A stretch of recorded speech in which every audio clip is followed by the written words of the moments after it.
തെറ്റിയടാ തെറ്റി, ഇത് പോക്കായി. ഇങ്ങനെ ആലോചിച്ചിരിക്കുമ്പോഴായിരിക്കും നമ്മൾ ആ പെയിൻറ്റിങ് ഒന്ന് നോക്കുന്നത്.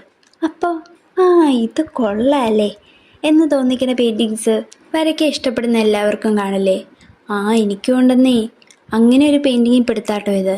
സംഭവം ഞാനൊരു മുഷിപ്പില്ലാണ്ട് ചെയ്തു തുടങ്ങിയൊരു പെയിൻറ്റിങ് ആയിരുന്നു. പക്ഷേ ഉണ്ടല്ലോ, എവിടെയോ വെച്ച് എന്തോ ഒരു തകരാറ് പോലെ. ഒന്നും നോക്കിയില്ല, ഒരു ഹോപ്പ് വെച്ച് അങ്ങ് ചെയ്തു തുടങ്ങി. ബാക്കിയൊക്കെ എന്തെങ്കിലുമൊക്കെ ആവട്ടെ എന്ന് ഓർത്ത് ചെയ്ത പെയിൻറ്റിങ് ആട്ടോ ഇത്. പക്ഷെ എവിടെയോ വെച്ച് എനിക്ക് ആ പെയിൻറ്റിങ് വല്ലാണ്ട് അങ്ങ് ഇഷ്ടപ്പെട്ടു തുടങ്ങിയാൽ പിന്നെ നമ്മൾ കൈവിടുവോ? ഇല്ല, നമ്മളത് അടിപൊളിയാക്കാനല്ലേ നോക്കുള്ളൂ. പിന്നെ ഞാൻ ലൈറ്റ് ആൻഡ് ഷെയ്ഡ് കൊടുത്തു, ഡാർക്ക് ആൻഡ് ഷെയ്ഡ് കൊടുത്തു, ലൈൻ വരച്ചു കൊടുത്തു. എന്താ പറയുക, അവസാനമായത്തേക്കും എനിക്കങ്ങ് വല്ലാണ്ട് ഇഷ്ടപ്പെട്ടു തുടങ്ങിയതേ. പിന്നെ അതിന് മിനുക്ക് പണിയായി, അതായി ഇതായി, ലാസ്റ്റ് ഇങ്ങനെയൊക്കെ ആക്കി. പിന്നെ ഉണ്ടല്ലോ, ഇത് അക്രലിക് പെയിൻറ്റിങ് ആട്ടോ.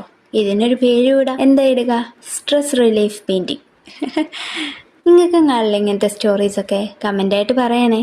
അതുപോലെ തന്നെ ഈ വീഡിയോ ഇഷ്ടമായ ഒരു ലൈക്ക് എന്നിട്ട് പോട്ടോ.